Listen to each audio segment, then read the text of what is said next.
আমাদের লক্ষ্য তো সাস্টেনেবল রিপ্যাট্রিয়েশন। সেক্ষেত্রে আমরা আসলে মানে আমাদের যে মেজর প্লেয়ার্স তাদের কাছ থেকে কতটা সমর্থন সহযোগিতা পাচ্ছি? 3টা জি এর ব্যাপারে আমার মনে হয় এক ধরনের যাকে বলা হয় ডেফিসিট ছিল। প্রথম জি যেটা, সেটা হলো জেনোসাইড ব্যাপারে একেবারেই বলতে গেলে এটাকে ধরাই হয়নি। প্রথম 1.5 বছর এটাকে নিয়ে সামনে আনাই হয়নি। একটা জেনোসাইড যখন হয় কোনো দেশে, তখন কিন্তু দ্বিপাক্ষীয় থাকে না। আমাদের তখন বডি ল্যাঙ্গুয়েজটাই কিন্তু খুব আমি মনে করি খুব দুর্বল ছিল। দ্বিতীয় যেটা অলরেডি কিছুটা বলা হয়েছে, সেটা হলো জিওপলিটিক্সটা না বোঝার। আর তৃতীয় যেটা, সেটা হলো জেনারেলস। মনে রাখতে হবে যে অং সান সুচির দল হয়তো ক্ষমতায় ছিল, কিন্তু আসল ক্ষমতা, পাওয়ার, সেটা কিন্তু আর্মিদের মানে মিলিটারির কাছে ছিল সবসময়। মিলিটারি কখনোই কিন্তু সেটা ছেড়ে দেয়নি। তো আমার নেগোসিয়েশন তো পাওয়ারের সাথে হবে। এখানে একটু বলে রাখি যে আইসিসিতে হয়তো কোনো প্রোগ্রেস হয়নি, কিন্তু আমরা যেটা বলছিলাম আইসিজেতে, ইন্টারন্যাশনাল কোর্ট অফ জাস্টিসে কিন্তু ডেভেলপমেন্ট হয়েছে। ইন্টারন্যাশনাল ক্রিমিনাল কোর্টে সেই ধরনের হয়নি, হওয়ার কথাও না। এবং এখন তো বর্তমানে রীতিমতো একটা একটা পলিটিক্যাল রূপ নিয়েছে আইসিসি। এখানে ত্রিপক্ষীয় একটা দেশই মোটামুটি একটা স্টেপ নিয়েছে, চীন, যদি এখনো বড় আকারে কোনো সফলতা আসেনি। কিন্তু এই ত্রিপক্ষীয় তো ভারতও নিতে পারে, কারণ ভারতের সাথে দুটো দেশের সাথে সম্পর্ক ভালো। জাপানও নিতে পারে, জাপানও দুটো দেশের সাথে সম্পর্ক ভালো। এই ধরনের যে কাঠামোগুলো কিন্তু আমরা বড় আকারে এখন পর্যন্ত ব্যবহার করতে পারিনি। একটা ডিপ্লোমেসি যদি if it is not powered by some strength, এবং সেটা আপনার জিওপলিটিক্যাল স্ট্রেংথ হোক, সেটা আপনার ফিজিক্যাল স্ট্রেংথ হোক, সেটা আপনার ইকোনমিক স্ট্রেংথ হোক, যে এই ডিপ্লোমেসির আলটিমেটলি পুশিং ফ্যাক্টর হচ্ছে কিন্তু একটা আপনার রাষ্ট্রীয় স্ট্রেংথ। ওকে, সেই স্ট্রেংথটা কিন্তু আমাদের নেই, আমরা অর্জন করতে পারিনি। আমাদের যে কূটনীতি, এই কূটনীতির পিছনের শক্তিটা কোথায়? Where is the strength? আপনি কোনো ইকোনমিক পাওয়ার নন, আপনি কোনো বিশাল মিলিটারি পাওয়ার নন, আপনি এমন কোনো ভূ রাজনৈতিক অবস্থানে নেই যে আপনাকে প্রতিটি বিগ পাওয়ার সমীহ করে চলবে। তো আপনার কূটনীতির পিছনে এই শক্তিগুলো নেই। এটা তো অবভিয়াসলি, যেখানে ডিপ্লোমেসি ফেল করে সেখানে শক্তি প্রয়োগ করবেন, সেই অবস্থা তো আমরা নেই। কাজেই আমাদেরকে যেইভাবে আপনারা বা আমরা মনে করি যে সহযোগিতার এখন বিকাশ অ্যাপে পাবেন দেশের প্রথম ডিজিটাল লোন প্রয়োজন, আমরা নিজেরাও তো জানি না কোথায় আছে। আমাদেরকে চিন্তা করতে হবে what are the other opportunity. আমি যদি বলি যে ওয়েস্টার্ন যে যে যে যে বিষয়টা এখন আমরা দেখছি, বার্মা অ্যাক্ট, যেটা স্লোলি অ্যান্ড গ্র্যাজুয়ালি একটা বড় ধরনের একটা বিষয় হয়ে দাঁড়াচ্ছে, কয়েকদিনের মধ্যে হয়তো আরো বেশি দাঁড়াবে, সেই জায়গা থেকে আমরা স্টাডি করেছি কিনা, ওই জায়গাটাতে আমরা কি করতে পারি ওখানে। আমাদের ইন্টারেস্ট হচ্ছে এদেরকে রিপ্যাট্রিয়েট করা, গিভেন এ সাস্টেইনেবল রিপ্যাট্রিয়েশন, ওকে, এবং একটি জায়গা করে দেওয়া। ইউক্রেনে সংগঠিত অপরাধের জন্য ইউএন তাৎক্ষণিকভাবে 7.5 মিলিয়ন ইউরো ডোনেশন দিয়েছে এবং প্রমিস করেছে যত এক্সপার্ট লাগে আমরা সেগুলা দিব। এবং তারই ধারাবাহিকতায় আমি জাস্ট কম্পারিজনের জন্য বলছি, ইউক্রেনে আইসিসির ইনভেস্টিগেশনের অফিস স্থাপিত হয়েছে এবং ইউক্রেনের অ্যাটর্নি জেনারেল অফিসের সাথে আইসিসির প্রসিকিউশনের সাথে এগ্রিমেন্ট এবং সহযোগিতা আপনার কোঅপারেশন এগ্রিমেন্ট সাইন হয়ে গেছে। ভিসাভিস ইউএনের কিংবা আইসিসির যে ইনভেস্টিগেশনের পদক্ষেপ বাংলাদেশ এবং মায়ানমার নিয়ে, ওখানে কিন্তু বাংলাদেশে আপনি আইসিসি কোন ইনভেস্টিগেশন অফিস এখনো হয় নাই। বরঞ্চ আইসিসি বলছে যে তাদের যে ইনভেস্টিগেশন সেটা impeded because of lack of access and information inside Myanmar. যদি আমরা রিয়েলাইজ করে থাকি যে এইটা আমাদের জাতীয় সমস্যা এবং সেই অনুযায়ী আমাদের কাজ করতে হবে, আমরা কি পররাষ্ট্র মন্ত্রণালয়ে ওইরকম কোনো একটা সেল করেছি বা জাতীয় ঐক্যমত গঠন করে ওইরকম কোনো অ্যাকশন নিয়েছি যেখানে যারা যারা এক্সপার্ট আছে তাদেরকে নিয়ে সরাসরি মাননীয় প্রধানমন্ত্রী অথবা পররাষ্ট্র মন্ত্রণালয়ের মাধ্যমে এই কাজগুলো, অ্যাকশনগুলো করা হবে, মনিটর করা হবে, ভুল কি আছে, কি হচ্ছে সেটা জানবে, জিওস্ট্র্যাটেজিক রিয়েলিটি কি সেটা বুঝবে, এবং নেসেসারি অ্যাকশনস বা রেকমেন্ডেশন গুলো দিবে। মায়ানমার সরকার যদি কারো কথা শুনে কিংবা তড়িৎ গতিতে যদি কোনো পদক্ষেপ নেয় সেটা একমাত্র চায়নার কথাতেই নিবে।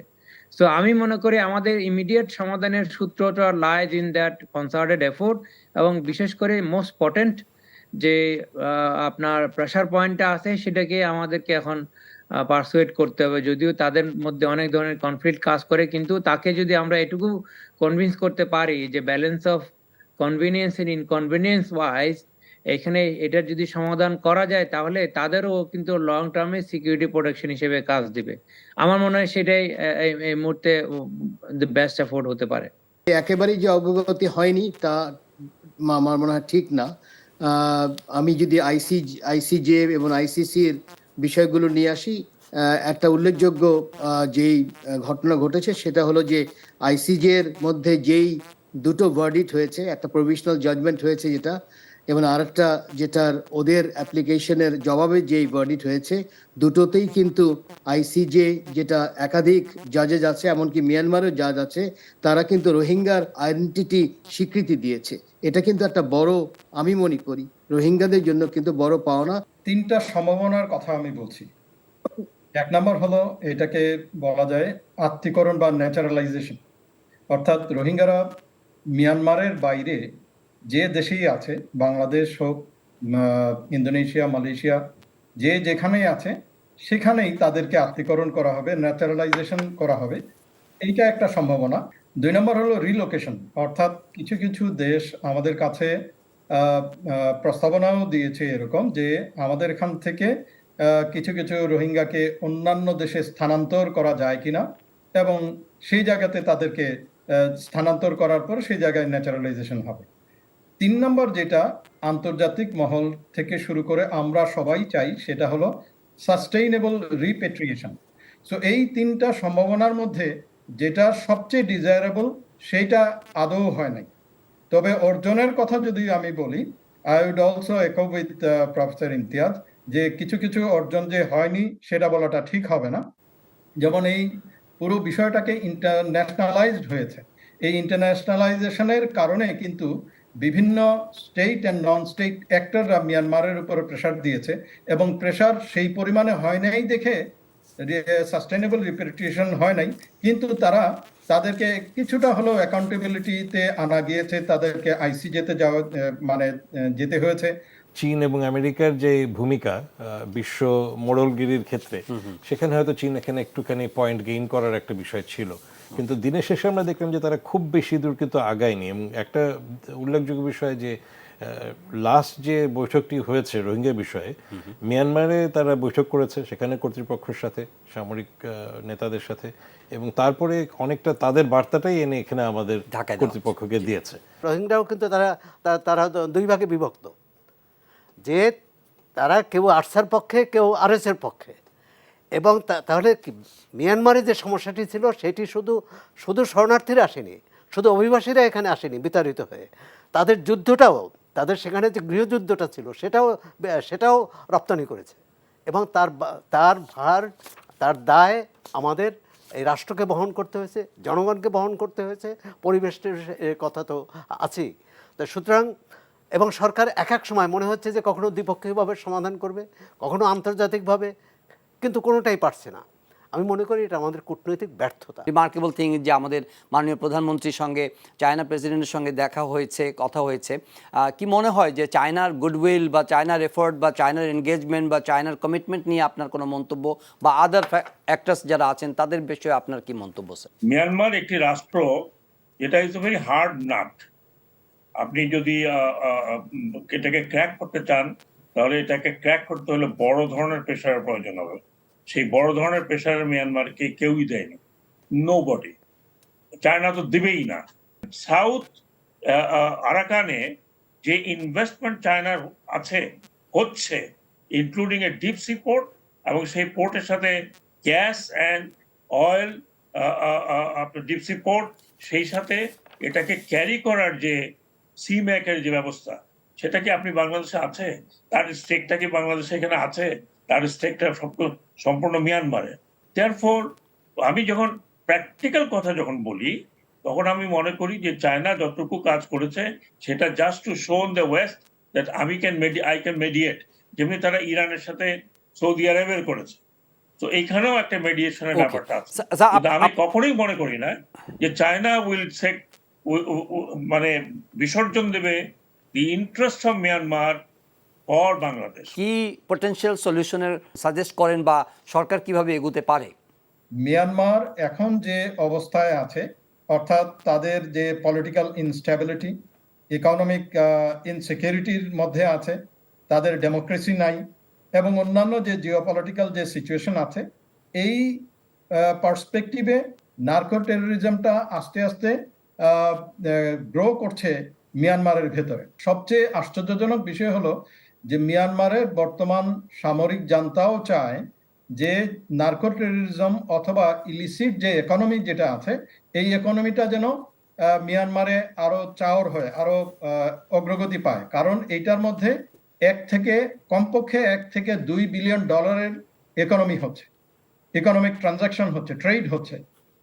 এই গোল্ডেন ট্রায়াঙ্গেলের পার্ট হিসেবে মিয়ানমার এখন যে থ্রেট যেটা তৈরি করছে, সেটা শুধু বাংলাদেশ না, বাংলাদেশ সহ এই রিজিয়নের জন্য একটা ডেঞ্জারাস সিচুয়েশন তৈরি হচ্ছে। আমরা যে সিচুয়েশন যেটা দেখছি রোহিঙ্গা ক্যাম্পে, তার থেকে আরো ভয়াবহ একটা সিচুয়েশনের জন্য আমরা অপেক্ষা করতে পারি বা আমি অ্যান্টিসিপেট করছি। So we should be very, very careful about the narco terrorism. উনি নার্কো টেরোরিজমের কথা বলেছেন, কিন্তু অন গ্রাউন্ড লেভেলে আমরা এখন এটার ইকোলজিক্যাল, এটার ক্লাইমেট, অর্থনৈতিক, ওখানে জীববৈচিত্র্য বলেন, মানে সামগ্রিকভাবে একটা মানে আমাদের জন্য একটা ভয়াবহ একটা থ্রেট তৈরি হয়েছে। আবার একই সঙ্গে এদের প্রতি আমাদের মানবিক আচরণও করতে হচ্ছে। সব কিছু মিলিয়ে মানে মাঠের চিত্রটা কেমন, মানে সেখানে কিভাবে ম্যানেজ করা হচ্ছে আর কি মানে এই রোহিঙ্গাদের অবস্থাটাকে? একটা দিক তো হচ্ছে তাদের মানবিক সহায়তা যে জায়গাটা, সেটা একটা সিস্টেমের মধ্যে কিছুটা এসেছে। 17-তে কিন্তু অনেক বেগ পেতে হয়েছে ওই সময়টায়, এবং আমরা জানি যে শুরুর দিকে আমাদের সেনাবাহিনীর একটা ভূমিকা রাখতে হয়েছে ওখানে। সাধারণ রোহিঙ্গারা তারা কিন্তু ভীত সন্ত্রস্ত, বাংলাদেশি নাগরিকের চেয়েও তারা ভীত সন্ত্রস্ত, কারণ তাদের একেবারে কানের পাশে দিয়ে গুলি চলে যাচ্ছে সত্যিকার অর্থে, এবং অনেক সময় মারাও যাচ্ছে এবং পয়েন্ট ব্ল্যাঙ্ক রেঞ্জে মারা যাচ্ছে। এখন সেখানে আমাদের নিরাপত্তা বাহিনীর কিছু উদ্যোগ নেওয়া হলো APBN এর দিক থেকে, কিন্তু সেটা যথেষ্ট হয়নি। সেখানে একটা এক্সপেরিমেন্ট হয়েছিল যে বিশেষ করে সন্ধ্যার পরে ভলেন্টিয়ারের জায়গা রোহিঙ্গাদের মধ্যে থেকে, যে যারা পাহারা দেবে এবং প্রয়োজন হলে APBN এর সাথে সমন্বয় করবে, এদেরকে টার্গেট করে করে গুলি করা হয়েছে। অথচ তাদের হাতে শুধু আর লাঠি দেওয়া হয়েছে। এখন অস্ত্রের সাথে লাঠি দিয়ে তো মোকাবেলা হবে না, এমনকি APBNও পারছে না সবসময়। কিছু কিছু ধরপাকড় হয়েছে, সেদিক থেকে আমরা কিছুটা মানে আংশিক সফলতা পাচ্ছি, কিন্তু ওগুলোকে মানে বিশেষ করে আমরা যদি বলি যে তাদেরকে নিরস্ত্রকরণ, সেটা হচ্ছে না। এবং কিছু কিছু নেতৃত্বকে মানে সেখানে গান ডাউন করা হয়েছে বা তাদের মোকাবেলা করতে পারছি না due to its nature of মানে কমপ্লেক্সিটি, নাকি এখানে আমাদের ল্যাক অফ ইন্টেনশন? মানে না, ইন্টেনশন আছে, আমি বলবো ল্যাক অফ, এটা এখানে আমাদের একটু ভিন্নভাবে মোকাবেলা করতে হবে। আমরা যেটুকু জেনেছি এখানে এখন বর্তমানে 6 থেকে 7টা সশস্ত্র ফ্যাকশন গ্রুপ আছে, বিভিন্ন নামে আছে, কিন্তু তাদেরকে এবং তারা অনেক সময় গহীন জায়গায় একেবারে নাইখংচুরি থেকে আরও বিভিন্ন গহীন অঞ্চলে তারা থাকে। মাঝে মাঝে তারা নেমে আসে এবং তারা এখানে যত ধরনের কুকর্ম আছে, কিডন্যাপিং থেকে শুরু করে অনেক কিছুর মধ্যে জড়িত। তো তারা ওই হিট অ্যান্ড রানের মতো কিছু অপারেশন অনেক সময় করে। তো এগুলো কিছু হয়তো তথ্য আমাদের গোয়েন্দা সংস্থার কাছে থাকে, কিন্তু এখানে সমন্বিত উদ্যোগ দরকার। আমাদের এই পরবর্তী পদক্ষেপগুলোর জন্য যেসব লবিং গুলা দরকার, আমরা তাদেরকে মোবিলাইজ করতে পারি নাই। আমাদের সামর্থ্য একটা তো ইস্যু আছে, আর একটা হচ্ছে যে মায়ানমারের বিরুদ্ধে যদি কোনো একটা স্ট্রং স্ট্যান্ড নিতে হয়, তাহলে কিন্তু সেই স্ট্রং স্ট্যান্ডটা আবার কোনো না কোনোভাবে চায়নার এগেইনস্টে হয়ে যায়। কারণ এই মুহূর্তে কিন্তু মায়ানমার মোটামুটি চাইনিজ প্রোটেকশনেই আছে বলা যায়। ফিনান্সিয়াল রিসোর্সটা তো একটা বিগ ফ্যাক্টর। আপনি যদি এই মোবিলাইজেশন গুলা করতে চান, আমরা সেগুলা কোনোটাই পাচ্ছি না, এবং এক্সপার্টিস যে পাওয়াটা, ল্যান্ডিং এক্সপার্টিস, সেটাও আমরা পাচ্ছি না। তো আমরা ওই দিক থেকে খুবই স্ট্র্যাটেজিক্যালি পিছিয়ে আছি। এখন আমাদেরকে যদি এখানে উত্তরণ করতে হয়, আমার মনে হয় শুধুমাত্র আপনার ইউরোপ কেন্দ্রিক অ্যাডজুডিকেটিং বোর্ডের দিকে আপনার কনসেন্ট্রেট না করে রিজিওনাল যে কোঅপারেশনের জন্য যারা এখানেও যাদের নিজস্ব স্টেক আছে, তাদেরকে মোবিলাইজ করে রিজিওনাল প্রেশারটা যদি তৈরি করা যায়, সেটা আরো অনেক বেশি ফলপ্রসূ বলে হবে বলে মনে হয়। আমরা কিন্তু এখন এখন বিকাশ অ্যাপেই পাবেন দেশের প্রথম ডিজিটাল লোন। আমেরিকা এবং চাইনিজ একটা ইয়ার মধ্যে কম্পিটিশনের মধ্যে পড়ে গেছি, যেখানে আমেরিকার বার্মা অ্যাক্ট পাস করতেছে, তো চায়না কিভাবে তার আপনার ওয়ার্ল্ড ডমিনেন্সের উদাহরণ হিসেবে একটা জান্তা সরকারকে আপনার সমর্থন করছে, এবং সেখানে তার অন্যান্য ইকোনমিক কিংবা রিজিওনাল আপনার মানে belt and road and belt ইনিশিয়েটিভের অংশ হিসেবে তার অ্যাক্সেস টু যে আপনার বঙ্গোপসাগর কিংবা ইন্ডিয়ান ওশেনের যে অ্যাক্সেসটা, সেটা সে মায়ানমারের মাধ্যমে দিতেছে। তো তার অনেকগুলো স্বার্থ আছে আসলে এই রোহিঙ্গাদেরকে ফেরত না পাঠানোর বিষয়ে। বড় শক্তিধর দেশগুলোর আমাদের পাশের অথবা দূরের তাদের স্বার্থ চিন্তার মধ্যে কি আমরা কি বলি হয়ে যাচ্ছি কিনা, বা আমাদের লং টার্ম কোনো লাস্টিং কোনো সলিউশন কি দেখতে পাচ্ছেন কিনা? না, আমাদের দিক থেকে স্বাভাবিকভাবে প্রেশার আরো বাড়ানো দরকার, এবং শুধু সরকারের মাধ্যমে যে প্রেশারটা বাড়বে আমার মনে হয় না। এখানে যারা হিউম্যান রাইটস অ্যাক্টিভিস্ট আছেন, এখানে মিডিয়া যেটা আছে, সবারই কিন্তু বড় বড় দায়িত্ব আছে। তার নিজের ক্ষেত্র ধরে যদি আমি বলি, সেই জায়গায় কিন্তু আমরা এখনো ওই বড় আকারে আমরা যেতে পারিনি। আমরা অনেকটা ধরে নিয়েছি, যেহেতু তড়িঘড়ি করে একটা মেমোরেন্ডাম অফ অ্যারেঞ্জমেন্ট সই করে ফেলেছে খুব তাড়াতাড়ি, আমরা ধরেই নিয়েছি যে হ্যাঁ রিপ্যাট্রিয়েশন শুরু হবে, এবং অনেকের মাথার মধ্যে এটাই আছে যে রিপ্যাট্রিয়েশন হলেই আমি বেঁচে যাই, আমি সে কি থাকলো না থাকলো, জেনোসাইড হলো কি না হলো, সে কি বলা হয় নাগরিক হলো কিনা, এগুলো কিন্তু আমরা কখনোই চিন্তা করিনি। চিন্তা করলে কিন্তু এই বিষয় নিয়ে বহু আগেই থেকে আমরা রেড ফ্ল্যাগ কিন্তু রেজ করতে পারতাম। আমাদের মানে পুরো দৃষ্টি কিন্তু পশ্চিমের দিকে, আমরা কখনো কিন্তু পূবের দিকে আমরা দৃষ্টি রাখিনি। আমার কথা হচ্ছে যে আমার দিক থেকে যতগুলো অ্যাপ্রোচ আছে, ত্রিপক্ষীয় হোক, দ্বিপক্ষীয় হোক, মাল্টিল্যাটারাল হোক, আইসিজে, আইসিসি, বিভিন্ন যত উপায় আছে, সব ধরনের নিয়েই আমাকে নামতে হবে। আমি যদি সেই ধরনের পুরো দেশ জুড়ে যদি নামা যায়, তাহলে আমি মনে করি যে মিয়ানমারের উপর একটা বড় প্রেসার পড়বে। এখানে একটা লাইন বাধ্য হচ্ছি বলে আমি শেষ করছি, মিয়ানমার এই অবস্থায় সামরিক বাহিনী কিন্তু আসলেই দুর্বল, কারণ তার ঘরের ভিতরেও রীতিমতো সাপোর্ট নেই, যেখানে একটা সিভিল ওয়ারের একটা বিষয়, আবার আন্তর্জাতিকও বলতে গেলে তার সাপোর্ট নেই। এই উইন্ডো অফ অপরচুনিটি এখন কিন্তু এই জায়গায় সুযোগ নেওয়া দরকার, এবং আমি মনে করি ওই প্রেসার বিল্ড যদি করা যায়, তাহলে মিয়ানমার ব্লিঙ্ক না করার মানে অন্য কোনো উপায় আছে বলে আমার মনে হয় না। জনাব সোহরাব হাসান। অধ্যাপক ইমতিয়াজ বলেছেন যে এই দায়িত্বটা শুধু সরকারের নয়, নাগরিক সমাজ, মিডিয়া, সমাজের সর্বস্তরের মানুষের। কিন্তু সরকার কি সেভাবে চাচ্ছে? এটি কি সরকার কি এটা জাতীয় সমস্যা হিসেবে চিহ্নিত করছে, বা জাতীয় সমস্যার মোকাবেলায় যে ধরনের পদক্ষেপ নেওয়া দরকার সে ধরনের কি নেওয়ার চিন্তাভাবনা করছে? তাহলে তো একটা জাতীয় ঐকমত্য দরকার। দ্বিতীয় হচ্ছে যে আমরা এই ভূ রাজনীতির একটা সুযোগ কিন্তু আমরা অনেক দিন ধরে পেয়েছি, এবং সেটি সরকার, বিশেষ করে ক্ষমতাসীন দল, সেটি স্বাচ্ছন্দ্য বোধ করছেন। কিন্তু তার যে বিপদটা, অর্থাৎ যুক্তরাষ্ট্র প্রথম থেকে রিপ্যাট্রিয়েশন পক্ষে ছিল, এবং তারা রোহিঙ্গাদের সবচেয়ে বেশি বলছে যে আবার অনেকগুলো শর্ত জুড়ে দেওয়া হচ্ছে। না, তারা সহায়তাও করছে। আবার আমরা চীন, ভারত, আমরা কিন্তু ভারতকে এই প্রসঙ্গে প্রায় বাদই দিচ্ছি, সুতরাং চীনের উপরই বেশি নির্ভর করছি। চীনের সাথেও ভারতের, মিয়ানমারের যেমন সম্পর্ক, ভারতের সাথেও কিন্তু সম্পর্ক, এবং আবার টানাপোড়েন আছে, ইনসার্জেন্সি এসব ইত্যাদি আছে। কিন্তু এক্ষেত্রে আমরা এমন কোনো নীতি নিতে পারিনি, এমন কোনো কৌশল নিতে পারিনি যে উভয়কে আমরা রাজি করাবো যে মিয়ানমারের উপর চাপ সৃষ্টি করার জন্য। রোকসানা, তুমি কি আমার কথা শুনতে পাচ্ছ? এই দিন হলো সেই দিন যেদিন সেই পাগলা ষাঁড় তার সকল জড়তা ভুলে।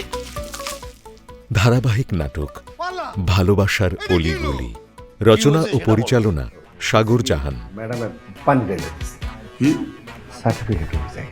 তুমি কি আসলে ভাইয়া বলো তো? তুমি আসলে কিন্তু আমাকে দুইজনের কাছে বিক্রি করে দিয়েছো।